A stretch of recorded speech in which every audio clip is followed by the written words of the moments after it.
เตา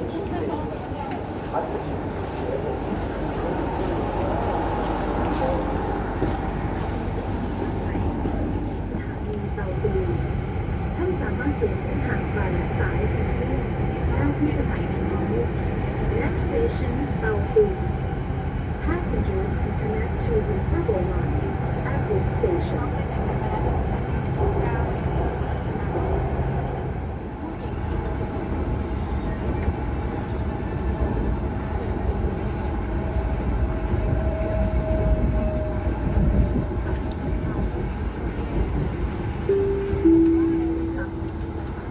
สถานีเตาปูนโปรดใช้ความระมัดระวังขณะก้าวออกจากรถเตาปูน Station. Please mind the gap between train and platform.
ได้ที่สถานีนี้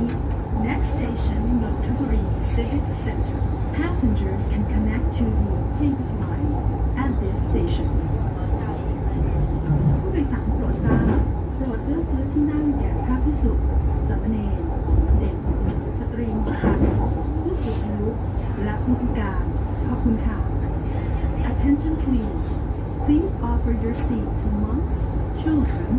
pregnant passengers, elderly citizens, and disabled passengers. Thank you. ผู้โดยสารโปรดทราบเพื่อป้องกันการถูกล้วงกระเป๋าขณะเดินทางต่อเนื่องในขบวนรถไฟฟ้าโปรดสะพายกระเป๋าไว้ด้านหน้าและสะพกสะพายของท่านตลอดเวลาขอบคุณครับ Attention please.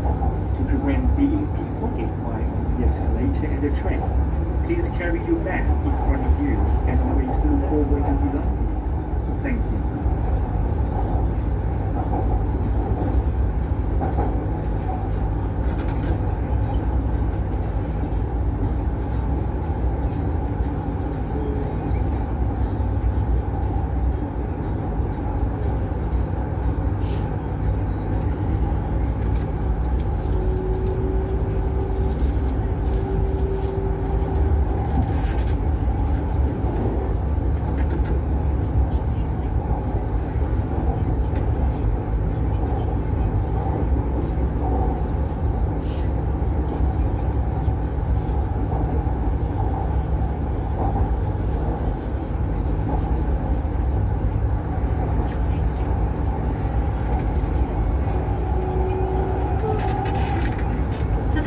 ศูนย์ราชการนนทบุรี